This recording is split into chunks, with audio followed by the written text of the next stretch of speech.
හරිම සුදුයි.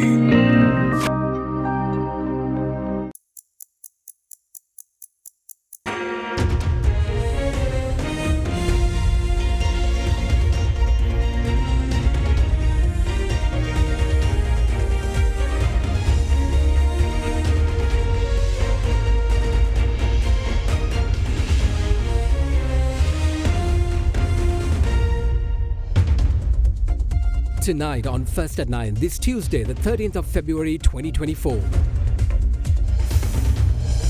Amendment update. The controversial online safety bill is slated to be amended again to include changes requested by stakeholders. Elections manifest. Presidential elections is to be held on schedule according to the Constitution, confirms the President's office. Census wars. A massive 263,000 enterprises closed down in Sri Lanka between 2018 and 2022. And health struck. Health professionals strike to continue for a second day. President Wickremesinghe responds by declaring all services related to patient care as an essential service. ඔබේ විශ්වාසය දිනු සෙන්සුරයින් දැන් ළඟමැති ෆාමසියෙන් ලබාගත හැක. From AdaDerana, this is AdaDerana First at 9 with Ndivari Amuata and Mahish Johnny. Live from Studio 24 in Colombo. And a very warm welcome. You're joining us today on AdaDerana First at 9, your English news service. Good evening, Mahish. A very good evening indeed. A lot of stories as always to report. It's interesting to see that apparently we are indeed heading for an election later in this year. The President's office says that, like we saw in the headlines. Yes, there is some sort of agreement on going ahead with the schedule. But at the same time, the question of the presidential election is linked to once again the question of the executive presidency. Exactly. It looks like the executive presidency will once again be the slogan of discussion during the upcoming elections. You remember, right, from I think the 90s onward, it was every single presidential election and the key word is abolishing the executive presidency. Certainly, and again, we have also other stories, the health services strike and the essential services declared by the president. You did see that on the headlines as well, and in international news, we see that the US has approved a massive aid package for Ukraine, but the path is still unclear. Lots of stories to report to you. So let's begin tonight's bulletin. 72 health trade unions launched an island-wide strike today demanding an allowance equivalent to the disbursement availability and transport allowance of 35,000 rupees currently provided to state doctors. As the day progressed towards the evening, the trade union said that the strike, which inconvenienced the general public, will continue for a second day tomorrow.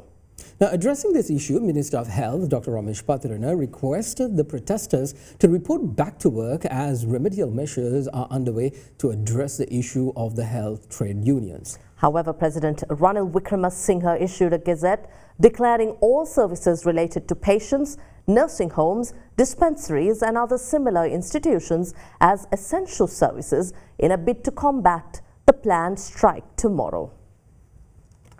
Over the past few weeks, members affiliated to 72 health trade unions engaged in nationwide strikes on multiple occasions, demanding an equivalent amount to the DAT allowance of 35,000 rupees afforded only to doctors be paid to them. Following unsuccessful deliberations with the Ministry of Finance yesterday, a collective of 72 health trade unions today launched an island-wide strike commencing from 6:30 a.m.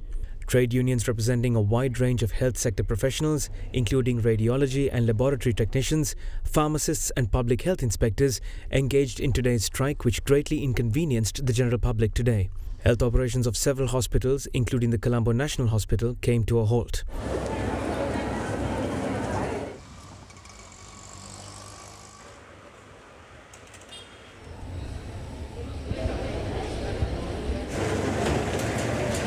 Additionally, health operations of hospitals in other parts of the country were also hampered as a result.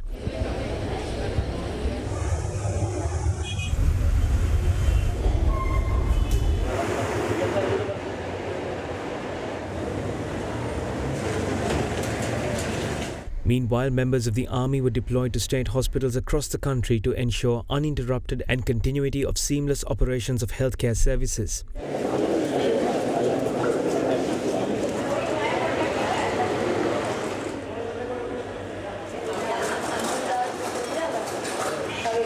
Certain doctors were also seen providing treatment to the patients amidst the ongoing strike. අද දින 95ක් විතර යථාපත්‍ය සිද්ධ වෙනවා. වෛද්‍යවරු අද 150ක් වැඩ කරනවා. කොහොමද? විශ්‍රාමික වෛද්‍යවරුත් ඇවිල්ලා අද පොඩ්ඩක් උදව් කරනවා. මේ රජය හිතනවානේ මේගොල්ලෝ නැතුව බෑ කියලා ඒ තරයි ප්‍රශ්නේ තියෙන්නේ. අපි රට ඉස්සරහ ඇත්ත කියන්න ඕනේ. සෞඛ්‍ය කාර්ය මණ්ඩල වල සැබෑ ප්‍රශ්න යටපත් කරලා හැබැයි මේ සැබෑ ප්‍රශ්න දඩමීමා කරගනිමින් Tamanගේ දේශපාලන න්‍යායපත්‍ර Taman පය ගහලින දේශපාලන කඳවුරු වල ඉස්සරහට යෑමෙන් Tamanගේ ගමන සහවුරු කර ගැනීම වෙනුවෙන් කරන වැඩපිළිවෙලක් විදිහට තමයි මේ වෙනකොට රජයේ වෛද්‍ය නිලධාරීන්ගේ සංගමය අපි දකින්නේ. Additionally, the Government Nursing Officers Association, led by Saman Ratnapriya, was among the 72 health trade unions engaging in today's strike. However, the All Ceylon Nurses Union and the Public Services United Nurses Union did not engage in the strike today. අපේ සමාජිකින්ට කියනවා ඔබට ආවේනික ඉල්ලීම් කීපයක් සෞඛ්‍ය අමාත්‍යාංශයට බාර අරගෙන තිබෙනවා මෙයා ක්‍රියාත්මක කළා දෙනවා කියලා අපි වුන්ට දින කීපයක් දීලා ඒ දින කීපය ඇතුළත මේවා ක්‍රියාත්මක නොකළොත් අපි දැඩි පියවරක් ගන්නට සූදානම් වෙනවා. අපි වැඩ වර්ජන ක්‍රියාමාර්ගයක් තාම තෝරලා නැහැ. නමුත් හෙට දින අපි සෞඛ්‍ය අමාත්‍යාංශ ඉදිරිපිටට හෙද නිලධාරීන් කැඳවලා දැවැන්ත විරෝධතාවක් පවත්වන්න අපි කටයුතු කරනවා. Later during the evening, the health trade unions announced the continuation of the strike into tomorrow as well. With this being the case, government officials observed that it is impossible to meet the demands of the health trade unions in real time at present. මේකට ප්‍රස්තුත කාරණේ හැටියට ගැනෙන වෛද්‍යවරුන් සහ විශ්වවිද්‍යාල ආචාර්යවරුන් පිළිබඳ ප්‍රශ්නය විශේෂයෙන්ම වෛද්‍යවරුන් දැනට 1300ක් පමණ රටෙන් බැහැර වෙලා තිබෙනවා ඇතිවෙච්ච මූල සහ ආර්ථික අර්බුදය හමුවේ. එහිදී විශ්වවිද්‍යාල ආචාර්යවරුන්ටත් වෛද්‍යවරුන්ටත් මෙම දීමනාව ලබා දීලා තිබෙන්නේ ඇතිවෙච්ච බදු පිළිබඳ අර්බුදයෙන් ඔවුන් විශාල ලෙස පීඩාවට පත්වෙන කොට්ටාශයක් බව සැලකිල්ලට අරගෙන රජයේ හැටියට සියලුම රාජ්‍ය සේවකයින්ට පවතින අපහසුතාවයන් සැලකිල්ලට අරගෙන තමයි රුපියල් 10000ක වැටුප් වැඩි කරන්නට යෝජනා කරලා තියෙන්නේ.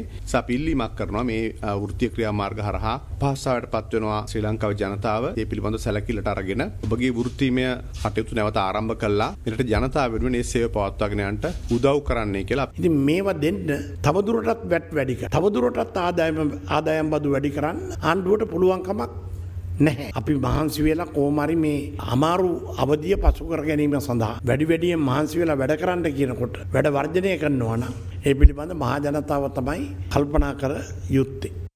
However, a short while ago, President Wickremesinghe, in a surprising gazette, declared all service, work or labour of any description whatsoever necessary or required to be done in connection with the maintenance and the reception, care, feeding and treatment of patients in hospitals, nursing homes, dispensaries and other similar institutions as essential services. The move comes in anticipation to the planned second day of strikes by the Health Union Collective. The government has decided to forward the controversial online safety bill to the legal draftsman to prepare a draft bill for the amending of the Online Security Act with proposed amendments furnished by the experts in the field. Cabinet spokesman Dr. Bandula Gunawardena went on to state that when the bill was presented to Parliament earlier this year, it was made on par with the decision of the Supreme Court and thus did not include the suggestions made by stakeholders. The controversial online safety bill was passed in Parliament with amendments on the 24th of January amid strong objection by the opposition, civil society groups and industry stakeholders. On the 1st of February, Speaker of Parliament Mahinda Yapa Abewardena endorsed the online safety bill, thereby ratifying the new law. The Online Safety Bill aims to establish the Online Safety Commission, make provisions to prohibit online communication of certain statements of fact in Sri Lanka, prevent the use of online accounts and inauthentic online accounts for prohibited purposes, make provisions to identify and declare online locations used for prohibited purposes in Sri Lanka, suppress the financing and other support of communications of false statement of fact and for related matters. In a statement in October of last year, the Office of the High Commissioner for Human Rights stated that many sections of the bill contain vaguely defined terms and definitions of offences which leave significant room for arbitrary and subjective interpretation and could potentially criminalise nearly all forms of legitimate expression, creating an environment that has a chilling effect on the freedom of expression. The Asia Internet Coalition stated that they unequivocally stand by their position that the online safety bill in its current form is unworkable and would undermine potential growth and foreign direct investments into Sri Lanka's digital economy. They are under the belief that for the bill to align with global best practices, extensive revisions are imperative. Amnesty International, meanwhile, stated that the passing of the Online Safety Act is a major blow to human rights in Sri Lanka and added that the act is the newest weapon in the government's arsenal of tools that could be used to undermine freedom of expression and suppress dissent. මේ පනත් කෙටුම්පත සකස් කල්ලා cabinet මණ්ඩ අනුමැතිය ලැබිලා නීතිපති නිෂ්කාශන ලැබිලා පාර්ලිමේන්තුවට ඉදිරිපත් කිරීමෙන් අනතුරුව ශ්‍රේෂ්ඨාධිකරණයට පෙත්සංග 42ක් ඉදිරිපත් වුණා. ඒ අවස්ථාවේදී එකී සංශෝධන සහිතව පනත සම්මත කරගන්න ශ්‍රේෂ්ඨාධිකරණයට ගිය අවස්ථාවේ හා සම්බන්ධ කාල පරිච්ඡේදය තුලදී ආසියානු අන්තර්ජාල කවුන්සිලයත් සිවිල් සංවිධාන මානව හිමිකම් සංවිධානත් විවිධ අදහස් උදාස් යෝජනා රාශියක් ඉදිරිපත් කළා. එකී යෝජනාවන් මේ සංශෝධන වලට ඇතුළත් කරන බවට අමාත්‍යතුමා ඒ සංවිධාන සමග එකඟතාවයක් ඇති කරගෙන තිබුණ බව පාර්ලිමේන්තුවේදී එතුමා සඳහන් කළා. ඔන්ලයින් සේෆ්ටි බිල් එකේ මොන වගේ චේන්ජස්ද කරන්න කියලා පොඩ්ඩක් අපිට හැදින්වීමක් කරන්න පුළුවන්. නෑ ඒකේ විශාල ප්‍රමාණයක් ඉදිරිපත් කළා. මම හිතන්නේ 20 ගණනක්. දැන් පනතක් පාර්ලිමේන්තුවට ගෙනල්ලා ඒක සම්මත කරලා ගැසට් කරාට පස්සේ නැවත නීති කෙටුම්පත් සම්පාදකට යවන්න බෑ. ඒක ව්‍යවස්ථා විරෝධී නීති විරෝධී. ඒක කලින්ම කරන්න ඕනේ. ඇමතිවරේ ක්‍රියා කළ යුත්තේ ව්‍යවස්ථාදායකයේ තුල නීතිපතිතුමාගේ උපදෙස් අනුව. නීතිපතිතුමා උපදෙස් දීලා තියෙනවා මේක ශ්‍රේෂ්ඨාධිකරණයට ගියාට පස්සේ ඒ අලුතෙන් ඉදිරිපත් කරන සංශෝධන ඉදිරිපත් කරන්න වෙන්නේ මේ පනත සම්මත කරලා ඉවර වෙලා නැවත වතාවක් ඉදිරිපත් කළොත් පමණයි ඒ සංශෝධන ඉදිරිපත් කරන්න පුළුවන් කියලා. ඒ අනුව තමයි මේ කරන්නේ. ඇමතිතුමා මේක බලාත්මකද? එතකොට දැන් ඒ පිළිබඳ නීති විශාරදයක් නෙවෙයි නිසා ඒ පිළිබඳ පවතින තත්ත්වය පිළිබඳ ජනාධිපති නීතිඥ විජේදාස රාජපක්ෂ ඇමතිතුමාට කරුණු පැහැදිලි කිරීමක් කරන්නට කියලා කියන්නේ. Well, more from that cabinet briefing you just saw. The cabinet of ministers have granted approval to implement a pilot project to introduce course on artificial intelligence to the school curriculum starting from grade 8. Additionally, 100 information and communication technology teachers are to be trained by Microsoft trainers in order to facilitate the project in Sri Lanka. With that, let's take a look at cabinet decisions that were announced today. The Cabinet of Ministers approved a plantation reform program to utilize the non-cultivated lands owned by the government plantation agencies due to various reasons such as legal problems, institutional conflicts and lack of capital. It was decided that such large-scale lands and underutilized lands be appropriately given on lease basis to selected investors with the potential to grow exportable crops, raise livestock farms for export and produce other exportable goods and services. In another decision, the Cabinet of Ministers approved a proposal by President Ranil Wickremesinghe and the Minister of Health to establish a national hospital and a children's hospital in the Gampaha district after acquiring 2 allotments of land of 7 acres and 3 roods located in the village officer's domain in the Biagama North area. The necessity for these institutions was recognized due to the high populace and industrialization of the district. The projects are planned to be established in that district under the public-private partnership system. The Cabinet of Ministers granted approval to implement a pilot project to introduce courses on artificial intelligence or AI to the school curriculum starting from grade 8. The pilot project will be implemented after revising the current international syllabus implemented by Microsoft based on the recommendations of the National Institute of Education of Sri Lanka. The project will be initiated from grade 8 where necessary fundamental human resources are available. Furthermore, it has been decided to digitalize the schools selected to carry out the pilot project under the facilities provided by Microsoft. Additionally, 100 information and communication technology or ICT teachers are to be trained by Microsoft trainers in order to facilitate the project in Sri Lanka.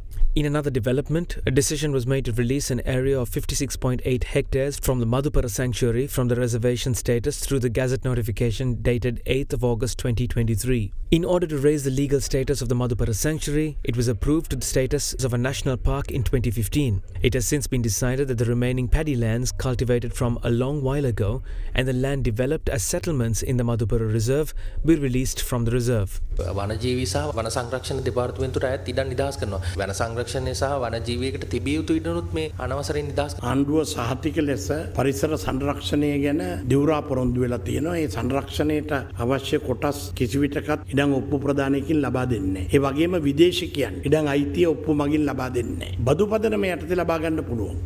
The Cabinet of Ministers granted approval for the International Bhagavad Gita Festival 2024, International Gita Mahotsav, to be held in Sri Lanka, as in recent times it was held in overseas countries. Accordingly, the Cabinet of Ministers granted approval to conduct the festival at the Nelum Pokana Theatre premises from the 1st to the 3rd of March 2024 with the financial sponsorship of the Kurukshetra Development Board in Haryana. Cabinet also approved a proposal by the Minister of Labour to grant a maximum of 10 million rupees as a loan grant for overseas employees under a housing scheme. Accordingly, a portion of the loan interest amount will be borne by the Sri Lankan Foreign Employment Bureau, and facilities will be provided to repay the loan in foreign currency during the period of overseas employment and in Sri Lankan rupees once the foreign employment contract is completed. Cabinet also approved a proposal by the Minister of Irrigation to implement the Urumaya program with regards to the lands provided by the Sri Lanka Mahaweli Authority, as well as for granting licenses for lands and freehold ownership for government lands for license holders. The President's Media Office today confirmed that the presidential election will go ahead as scheduled and be held within the mandated period. In a statement addressing the upcoming presidential election and the general election, the President's Media Division said that the general elections too will be held in year 2025, adding that the financial provisions for the polls will be made available of the 2025 budget. Emphasizing that Elections Commission is responsible for conducting the polls, the PMD, which is the President's Media Division, asserted that the government will be communicating with the election body as and when required with regard to the polls.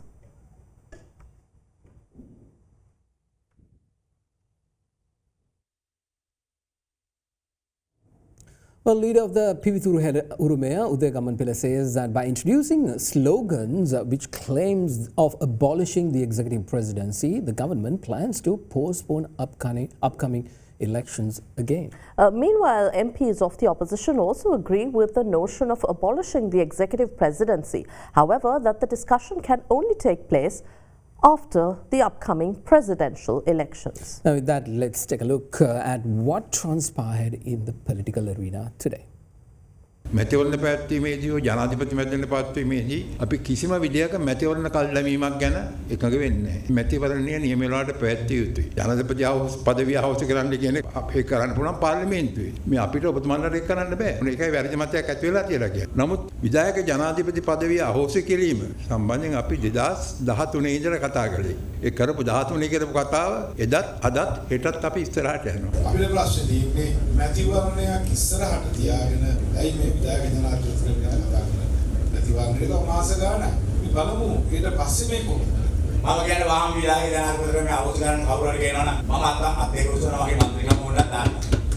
විධායක ජනාධිපති ධූරයේ අවෝසි කිරීම කියන විපක්ෂයට ආකර්ශනීය සටන් පාඨය ඉදිරියට ගෙනවිත් පුංචි ඡන්දයට සහ පළාත් සභා ඡන්දයට කරපු දෙයම ජනාධිපතිවරණයටත් කරලා මේ ඡන්දයකින් ආණ්ඩු වෙනසක් කිරීමට බලා පුනපුනා බලා සිටින ජනතාවට නැවත වරක් රැවට්ටීම තමයි ආණ්ඩුවේ අරමුණ වෙලා තිබෙන්නේ. විධායක ජනාධිපති ධූරයේ අවෝසි කිරීමට ගෙන එන යෝජනාවක් පාර්ලිමේන්තුවේ 3/2 බහුතරයෙන් සම්මත වීමට අමතරව ජනමත විචාරණයකදී ජනතාව විසින් අනුමත කළ යුතුයි කියලා දැන්ටම ශ්‍රේෂ්ඨාධිකරණයේ තීරණය කරලා තිබෙනවා. Minister of Education Dr. Susil Premajayantha confirms that administrative reforms under the banner of transforming the country's educational system will commence starting April this year. Now, addressing an event today, the Education Minister said that the policy framework on transforming the country's education system will be passed in Parliament soon, and added that all the parliamentarians stand in favour of the educational reforms. Addressing the same event, US Ambassador to Sri Lanka Julie Chung said that well-informed government decisions, policies and regulations are the only way to ensure food security in Sri Lanka.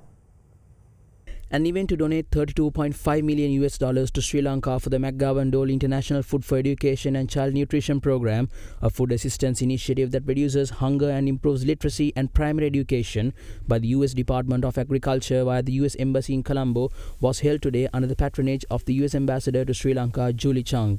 According to the US Embassy, McGowan Dole projects help boost school enrollment and academic performance via the provision of school meals, teacher training, and related support. Our implementation or during the design of this project, we ensure that we are not a standalone project, but we are aligning to international frameworks, we are aligning to national policies and strategies, and then also action plans driven by the government. We would like to say that this new phase is aligned with the National School Nutrition Program, which currently is running, and we are supporting to ensuring that our coverage is more strengthened. The support that we provide today not only helps feed the children, but also helps them keep them in school and lays the foundation for future generations of Sri Lankans to realize their full potential.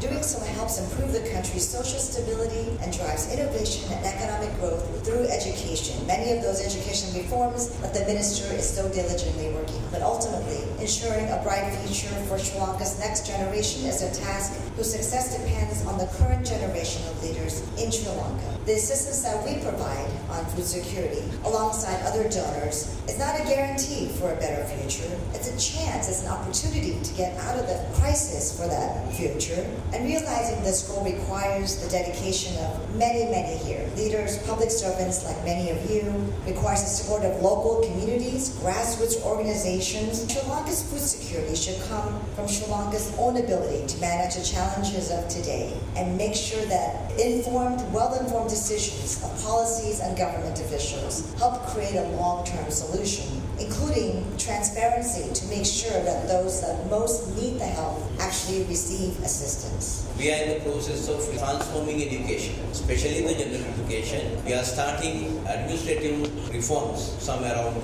April, and pilot projects of curriculum development and introducing modules for students grade 1 and 6 will be started by National Institute of Education. The policy framework approved by the Cabinet now in the committee stage in Parliament, Sectoral Oversight Committee of Education, and very soon they will complete their task and table it in Parliament. So there can be a debate 1 or 2 days, and I am sure all members of Parliament, 225, I have spoken to them, and they are for education transformation. It's imperative. Well, one person was injured when an SUV collided with a tractor earlier this morning near the 15th mile post of the Puttalam-Anuradhapura road. Meanwhile, in a similar road mishap, a 49-year-old was killed after being run over by a lorry in the Kalutara North area. With that, here's a look at more news across the island in brief. One person was injured after the SUV in which Member of Parliament Ali Sabri Rahim was travelling in collided with a tractor earlier this morning near the 15th mile post of the Puttalam-Anuradhapura road. The driver of the tractor, identified as a resident of Upper Pulliyankalam in Alutkama, was admitted to the Puttalam Base Hospital for treatment. MP Ali Sabri Rahim and his driver, however, escaped the accident unhurt, and the driver of the SUV was later apprehended by the Saliaveva police. On a similar note, a 49-year-old was killed after being run over by a lorry in the Kalutara North area. The deceased was identified as a resident of the Wattala area. The driver of the lorry is currently in police custody. Sri Lanka Customs have seized 4 containers carrying ready-made clothes worth 150 million rupees, which were brought to Sri Lanka on false declarations, worth 88 million rupees, which had been secretly imported to the country. In other local news, a special search operation conducted by the Sri Lanka Navy in the seas off Puttalam today led to the apprehension of 4 suspects attempting to smuggle tendu leaves weighing over 1,177 kilos and 150 bottles of insecticide. Aside from that, 2 dinghies used for this illegal act were also taken into naval custody. The suspects, along with the seized stock of tendu leaves and bottles of insecticide, were handed over to the Customs Preventative Office in Katunayaka.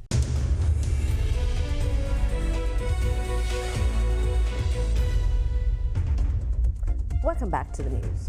A survey conducted by the Department of Census and Statistics to assess the impact of the economic crisis on micro, small and medium-scale enterprises engaged in non-agricultural sector of Sri Lanka showed that over 263,000 enterprises have closed down during the period between 2018 and 2022. Now, the department highlighted that the highest percentage of closure of 33.4% was reported in 2020. Of the total closures, around 204,000 businesses have closed business operations down permanently.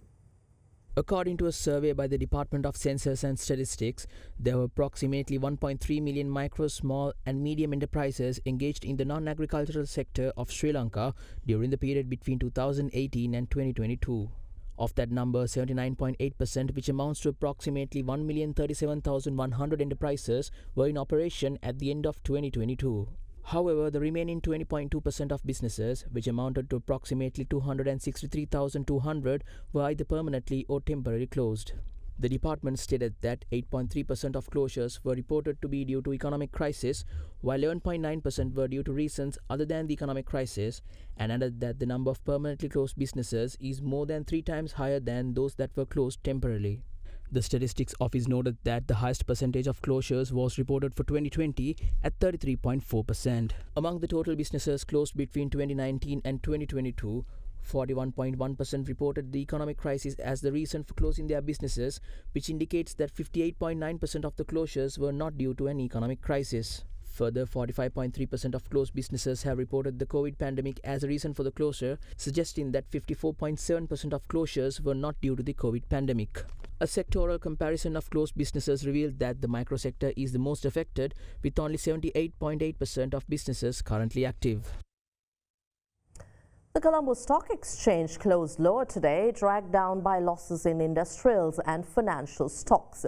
The all-share price index closed 0.25% lower at 10,557.28, snapping a 9-session winning streak, while the S&P SL20 index of more liquid stocks edged 0.32% lower to close at 3,022.53. Expo Lanka Holdings and Malvatta Valley Plantations were the top losers on the CSE, ASPI falling 0.7% and 14.2% respectively. Trading volume on the benchmark index rose to, or rather 28.7 million shares from 27.3 million in the last session.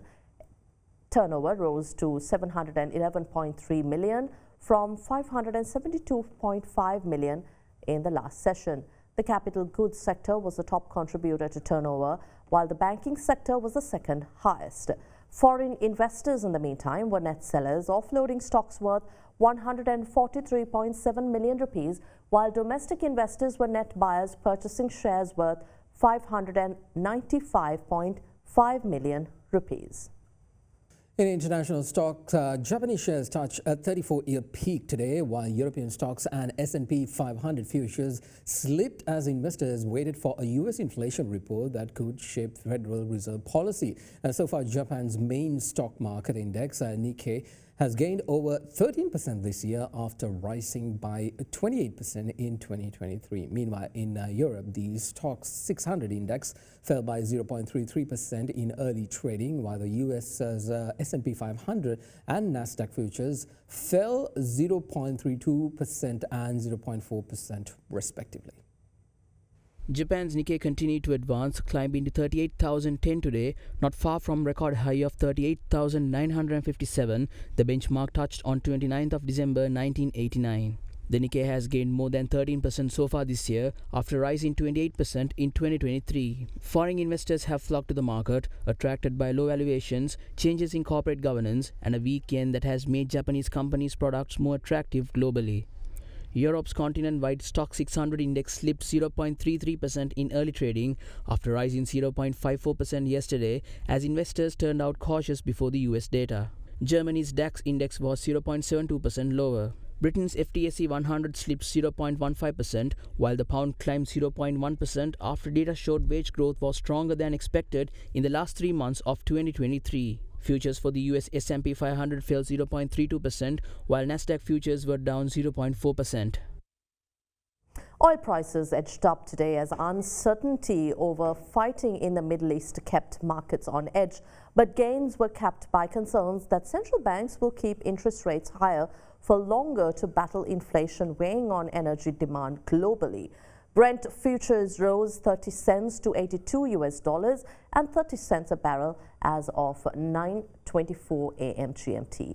US West Texas Intermediate crude gained 31 cents to $77 and 23 cents a barrel. Oil prices were near flat on trade on Monday after gaining 6% last week. The conflict in the Middle East has kept prices elevated as the United States and Jordan maintain pressure on a Gaza Strip ceasefire. Meanwhile, the New York Fed said its January survey of consumer expectations are showing that inflation outlook a year and a half years from this year now remain above the Fed 2% target rate.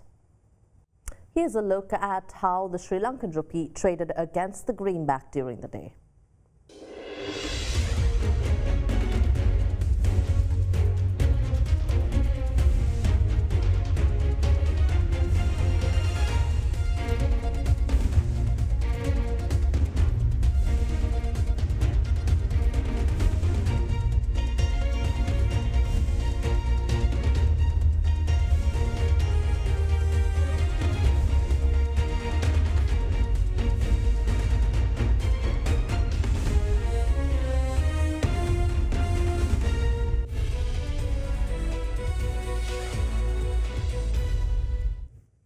Now, in corporate affairs, the Chamber of Young Lankan Entrepreneurs recently hosted their annual Diplomats events under the theme Evolution to fortify the local employee base through foreign investments obtained via diplomatic relations.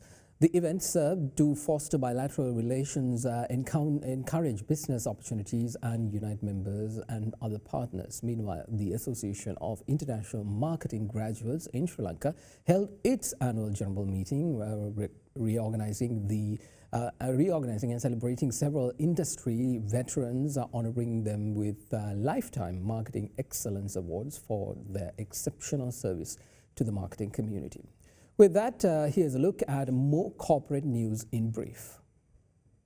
The Chamber of Young Lankan Entrepreneurs recently hosted the annual Diplomats Evening in a move to expand global marketplaces for Sri Lanka's economic resurgence. The event themed Evolution is aimed at fortifying the local employee base through foreign investments obtained via diplomatic relations. In addition, the Diplomats Evening served as a platform to foster bilateral relations, encourage business opportunities, and unite members and partners. The Association of International Marketing Graduates in Sri Lanka held its annual general meeting, recognizing and celebrating several industry veterans. During the event, these industry veterans were also presented with Lifetime Marketing Excellence Awards for their exceptional service to the marketing community. Further, the association, which was established in 2020, aims to aid Sri Lanka-based marketers to stay at the forefront of their professions and the market. In other corporate news, Sitara Limited was recently awarded with a merit at the 27th National Quality Awards conducted by the Sri Lanka Standards Institute. The National Quality Award is an annual award to recognize Sri Lankan companies that excel in quality management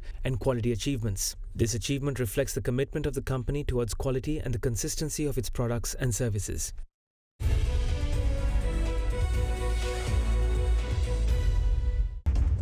And that's all from us here tonight. We'll see you again tomorrow at the same time. I'm Indivari Amwanthan. I'm Mahesh Johnny. Good night.